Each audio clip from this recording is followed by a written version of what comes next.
심지어는 그 장애 특성상 발달 장애인들, 지적 장애와 자폐성 장애를 합쳐서 이제 발달 장애라고 하는데요.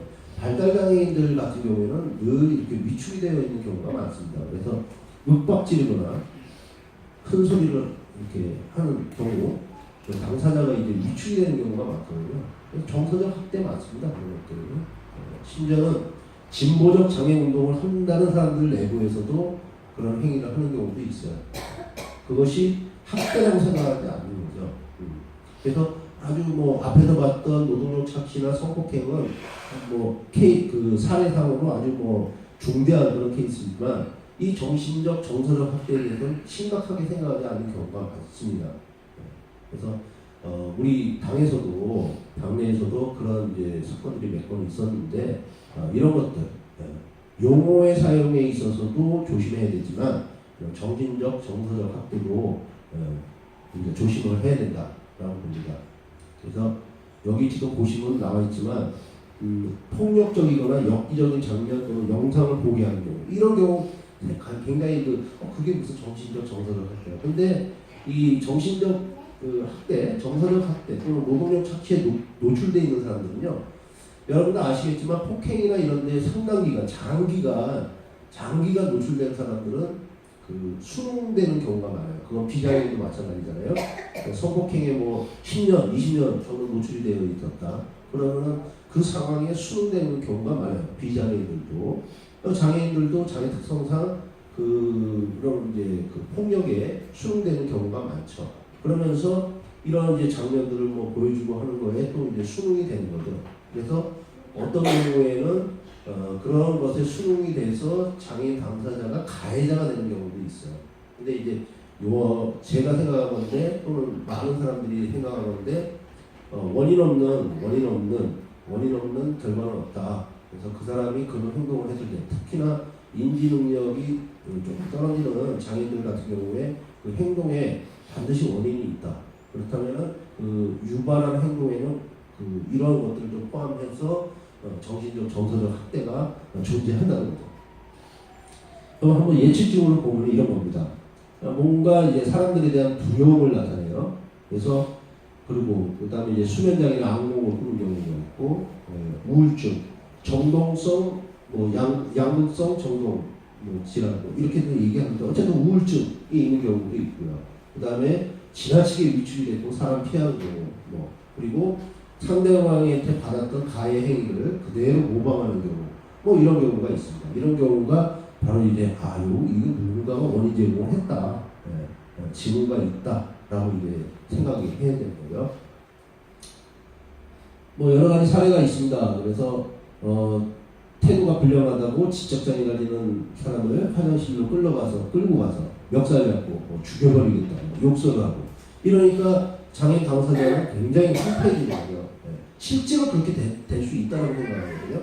예를 들어서 항거 능력이라고 그러잖아요. 항거 능력. 그럼 이제 성폭행에 있어서 마찬가지로 적용이 되는데, 어쨌든 항거 능력이 없는 경우가 많은데, 이런 이제 윽박지르거나 이러면은 거기 완전히 위축이 되는 거죠. 잠깐 이제 또 생각이 났는데, 우리나라 성폭행에 관한 이제 범죄에 관한 판단에 있어서 항거 불능력제도라고 있는 거 아시죠? 잘 모르시나요? 쉽게 얘기해서 피해자가 저항을 해야 된다는 겁니다. 저항을 했냐 안 했냐에 따라서 가해자에 대한 처벌의 수위가 달라져요.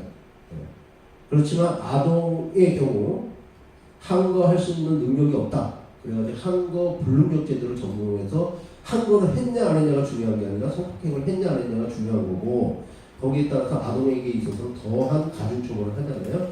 그만큼 이제 아동은 항거할 수 있는 능력이 없다라고 이렇게 봐서 가중처벌을 하는데, 지적장애 상급 같은 경우에, 지적장애는 1급, 2급, 3급밖에 없어요.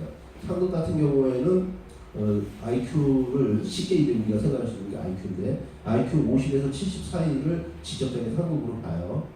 그러면은 한 9살 정도의 인지 능력을 가진 겁니다. 그러니까 아동으로 봐야 되거든요. 근데 우리나라 법원의 판단은 그래요. 멀쩡한데요.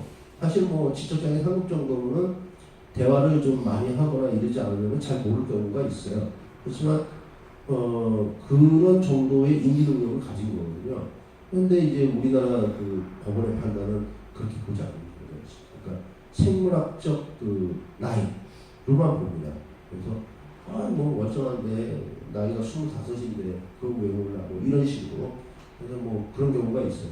어쨌든 한글을 할 수 있는 능력이 거의 없습니다. 그래서 이런 경우에 우리가 그 정신적, 정서적 폭력이라고, 학대라고 볼 수 있는 거죠. 뭐 육체적으로 고통을 주거나 차별 대우하는 경우, 뭐 이런 것들은 이제 보편적인 경우고요. 그래서 그 뭐 노동으로 인해서 온몸에 기름때가 묻고 흙이나 이런 거 묻은 경우, 뭐 잘못된 음식으로 인해서 구토 설사 이런 경우 있는데 기억나는 사건이 있어요. 상주 양계장 사건이라고. 뭐 처음에 이제 거기는 이제 사회복지사 지역의 사회복지사가 이제 제보를 한 경우인데 처음에 갔을 때 보니까 뭐 완전히 그 양계장과 거의 같은 수준의 청결 위생 상태가 있었고 냉장고 문을 열어봤을 때 거의 부패되기 직전에 음식을 들고 계셨던 거예요. 그러니까 뭐 가서 대화하는 도중에 심층 면담을 한 도중에도 끊임없이 구토하시고 그럼 뭐 거의 뭐 한국의 상황까지 가 있는 그런 경우도 봤거든요. 그래서 이런 경우 이제 그 학대를 의심할 수 있는 거죠. 뭐 이것도 이제 언론에 많이 보도됐던 거죠. 여고생들이 장애인에게 육체적 학대를 하고 그리고 강제로 성매매하게끔 하고 뭐 이런 것들 이런 사례들이 있습니다. 근데 이제 주로 이제 이런 사례들은 이제 도시 지역에서 많이 발생을 하는데 잘 알려지지도 않고 또 이미 알려진 상황에서는 그 상황이 걷잡을 수 없는 돌이킬 수 없는 그런 상황이 대부분이거든요. 뭐 계집에 감금하고 뭐 이런 사건들 있습니다. 그리고 이제 경제적 착취 문제가 있는데요. 최근에 이제 제가 지원했던 사례, 저희는 이제 사례 관리라는 표현은 사례 개입이라는 표현을 안 쓰고 있는데 사례 지원한 사례 중에 김포에 이제 그 이제 궁금한 이야기 Y에 최근에 나왔던 거죠. 4월달에. 그래서 그 지역의 교회의 목사 부부가 그 장애를 가진 사람을 경제적으로 착취한 거예요. 그래서 5년 동안 직장에서 일을 시켜놓고, 그러니까 일을 시킨다는 표현보다는 그분을 취직시켜놓고 거기서 나오는 급여를 전부 자기 통장으로 받는 거예요. 그래서 지금 악질적인 사건에 하나는 해서 지금 김포경찰서가 수사 중인데 결과가 나올 때까지 이제 저희가 진술조력이고 참여를 하고 있고요. 이 경제적 착취 문제 아직도 심각합니다.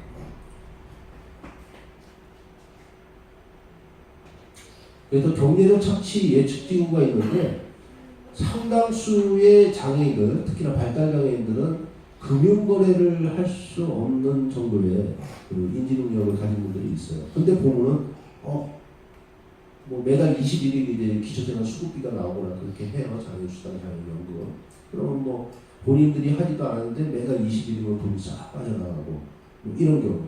그러면 이제 신축 면담을 했을 때 보면 알거든요. 이분들이 은행거래나 뭐 계좌이체 뭐 이런 것들을 할 수 없는 분들인데 뭐 은행 거래가 이루어지고 있거나 뭐 이런 경우에는 경제적 착취를 의심할 수 있는 제일 중요한 징후 중에 하나죠. 그리고 뭐 신용불량자가 된다든지 뭐 이런 경우입니다. 또 하나가 이제 그 핸드폰, 우리 스마트폰 명의도용인데요. 의외로 많습니다. 의외로 많아서 요즘 이제 30만 원 정도 소액 결제가 되잖아요. 그래서 그러니까 핸드폰을 개설을 해놓고 스마트폰을 개설을 해놓고 실컷 그렇게 소액 결제하고 그리고 이제 스마트폰은 대포폰을 팔아놓고 그러면 이제 뭐 전화 통화도 엄청 하고 뭐 이래가지고 뭐 장애인이 뭐 요금 폭탄, 뭐 위약금 뭐 이런 것들 물게 되는 그런 경우도 굉장히 많아요. 그래서 제가 일하는 일터에서 작년에 한 35건 정도가 스마트폰 명의도용권이 있었습니다. 근데 구제하기가 힘들어요. 왜?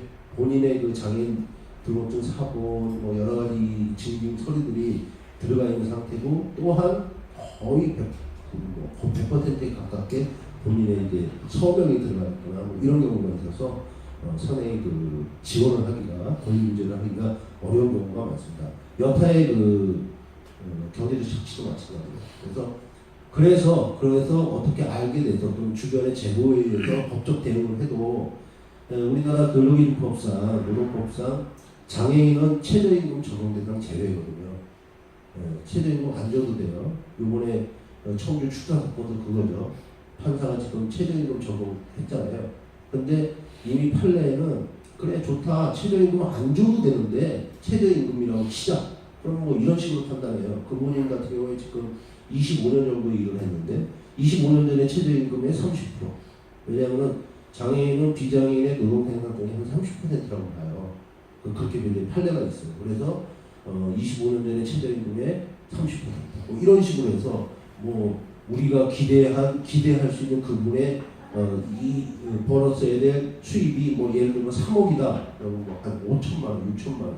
뭐 25년 강제 노역에 가까운 그런 어떤 노동력 착취에 시달려도 그 정도밖에 이제 배상 보상을 받을 수 없는 그런 상황이 있거든요. 그래서 또한 이제 우리 당이 그런 어떤 제도적 제한을 할 때 그런 것들도 포함해죠. 그래서 지금 이제 근로기준법, 장애인 노동법 이런 것들을 개정을 해서 최저임금에 대한 적용 대상 제외 부분을 폐지를 하고 이런 부분들도 필요하겠죠.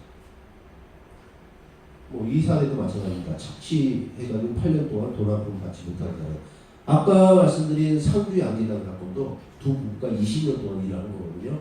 6천만 원 판결받았습니다. 그 판례에 의해서.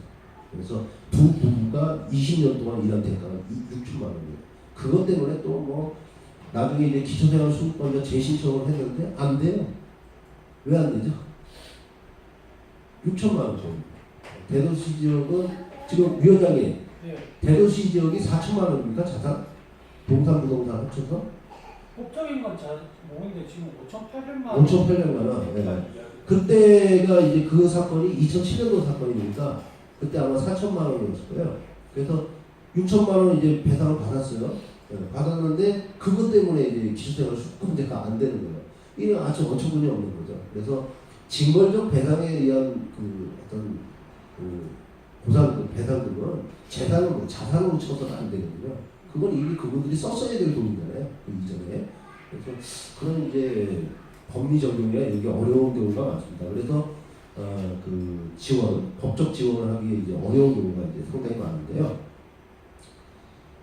그래서 뭐 휴대폰계가 아까 말씀드린 그겁니다. 그다음에 이제 유기 방임인데요. 방임이라는 것은 그야말로 말 그대로 이제 인물을 방치한 거죠. 갖다 버리거나 뭐 이런 상태가 이제 유기인데 지역사회에서 굉장히 많이 발견이 됩니다. 그래서 그 비교적 다른 그 학대 유형에 비해서 징후가 아주 이렇게 잘 보이는 경우죠. 그래서 필요한 치료도 안 해주는 경우 이것도 유기 방임이고요. 그다음에 병원에 안 보내는 것도 그렇고, 그다음에 사회적 돌봄 서비스 이런 것들을 받을 수 있는데 못 받게 하는 거 이런 경우도 있습니다. 활동보조 서비스도 그 일부 악랄하게 그 이제 수급비라는 걸 갈취하는 사람들 보면은 이 활동보조인의 서비스, 활동보조 서비스를 못 받게끔 이렇게 하는 경우가 있어요. 왜냐하면은 활동보조인이 오게 되면 누군가가 들여다보게 되잖아요. 그래서 그분의 상황을 알게 되거든요. 그걸 두려워해서 못 받게 하는 거 이런 경우가 있어요. 이런 경우도 방임에 해당하는 거가 되겠죠. 상한 음식 주거나 이런 것들.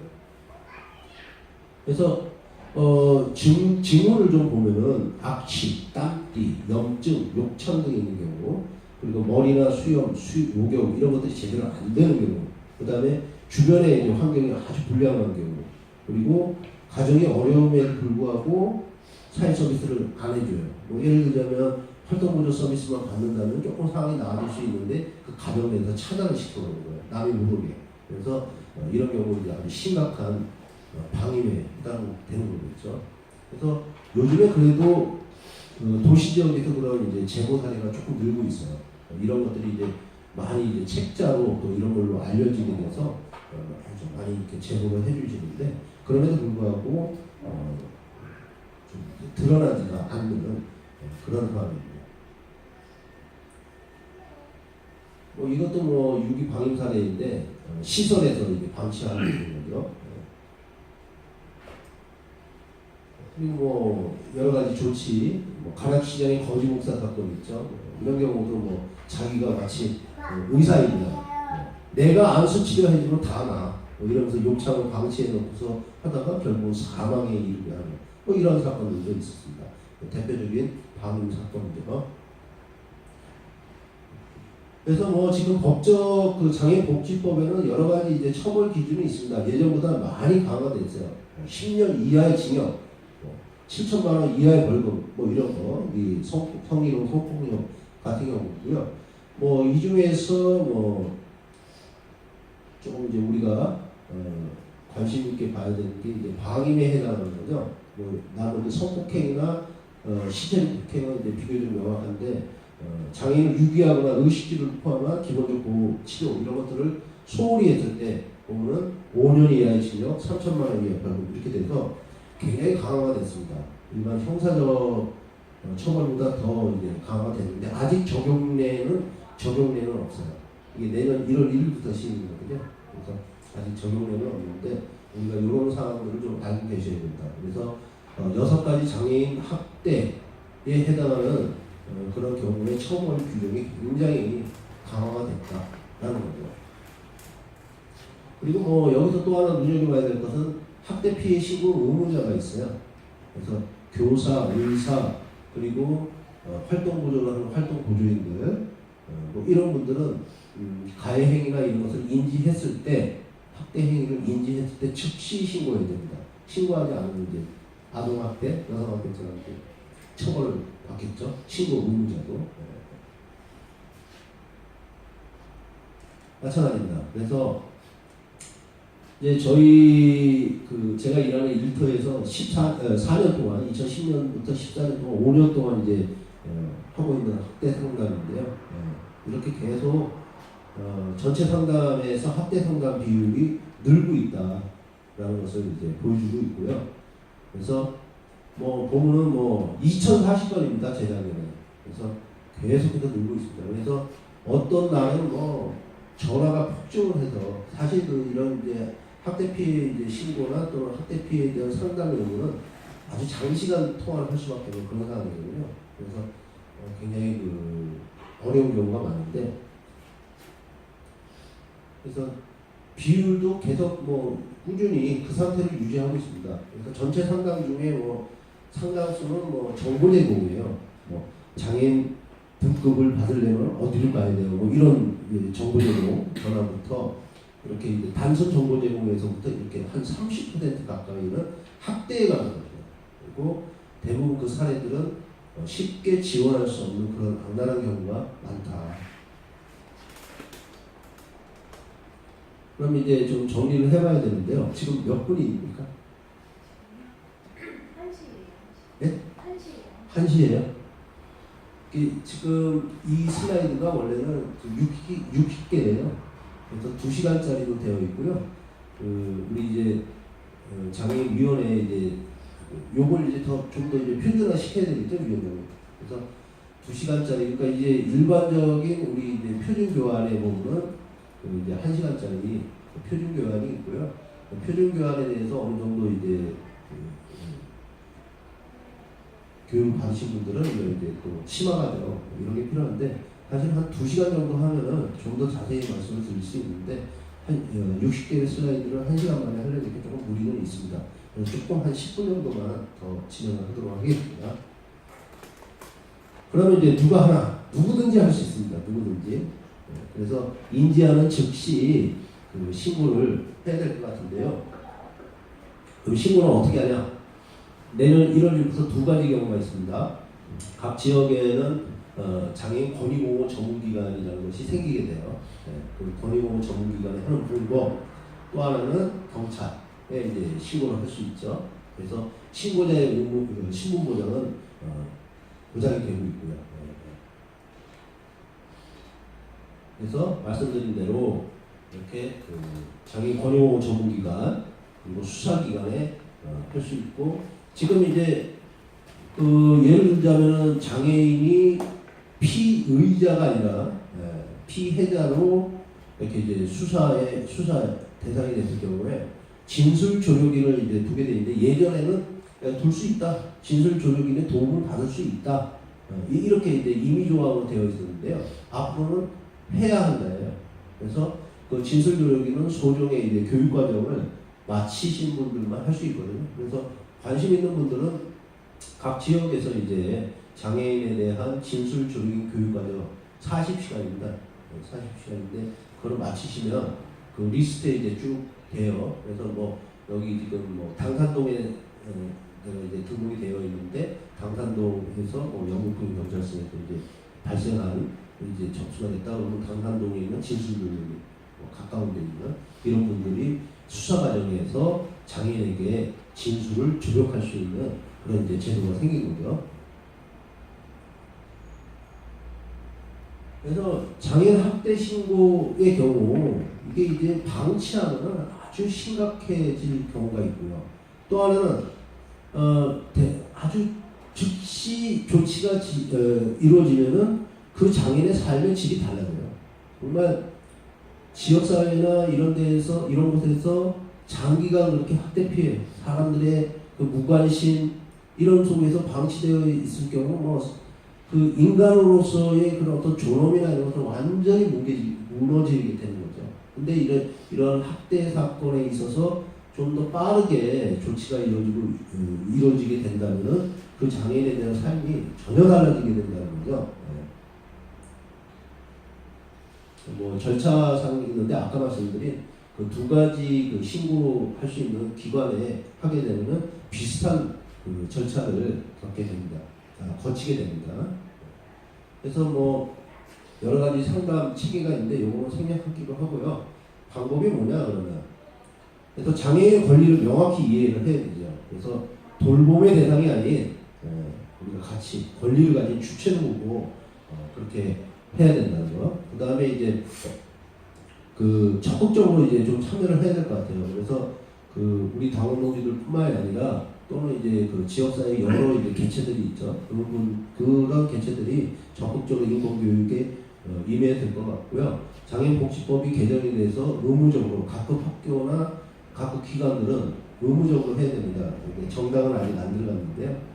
정당은 안 들어갔지만 어쨌든 이런 인권교육에 적극적으로 임해야 될 것 같고요. 그리고 당사자들이 자기 자신의 권리를 알게 되는 게 중요하죠. 그래서 당사자 교육도 필요합니다. 그래서 사실 이제 이런 부분이 우리 노동당도 약한 부분인데요. 뭐 다들 이제 우리 노동당 장애인위원회의 그 장애인 당사자 당원들은 상당히 뭐 그 자기가 일하는 일터에서 전문가들이죠. 전문가들임에도 불구하고 이제 재교육이나 뭐 이런 것들이 잘 이루어지지 않고 있어요. 그래서 당내 교육도 마찬가지고요. 그래서 비장애인 당원들에 대한 교육뿐만이 아니라 당사자들에 대한 권리 함양, 뭐 권리에 대한 그 인지 뭐 이런 것들이 필요하다고 생각합니다. 그리고 어디다 신고를 해야 되는지 뭐 이런 것들을 알아야 되고요. 가정이나 학교에서 이렇게 그 일어날 수 있는 그런 학대 행위에 대해서 우리가 봐야 될 것 같고요.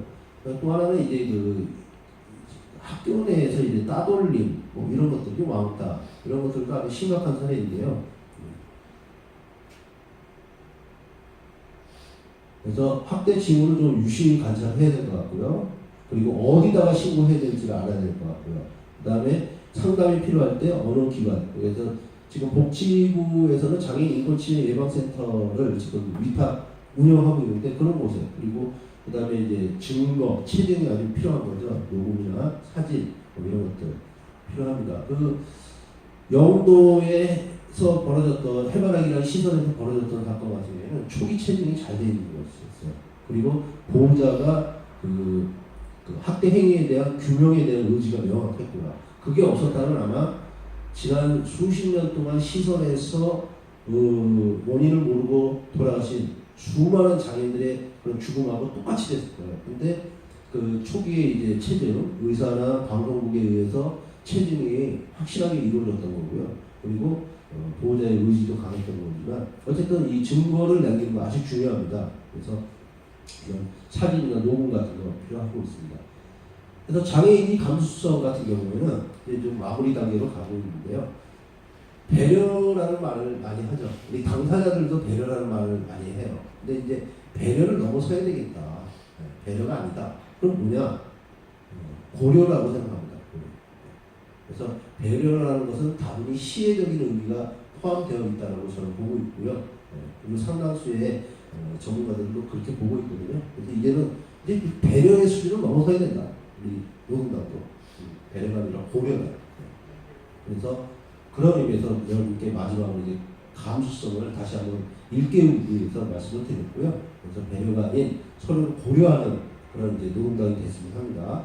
그래서 지금 현재 이제 장애의 핵심 쟁점은 다시 한번 좀 되돌아봐야 되는데요. 어쨌든 간에 부양 문제 폐지, 이걸로 인해서 그 사람의 자립생활을 막는 그런 경우가 많거든요. 그래서 부양 문제, 그리고 이 부양 문제로 인해서 빈곤의 그 악순환을 끊어낼 수 없는 그런 이제 상황이 되고 있어서 지금 이제 만 4년이 넘게 바로 이 부양 문제 폐지를 위해서 주장을 하고 있고요. 그다음에 장애인 등급제 폐지해야 될 것 같고요.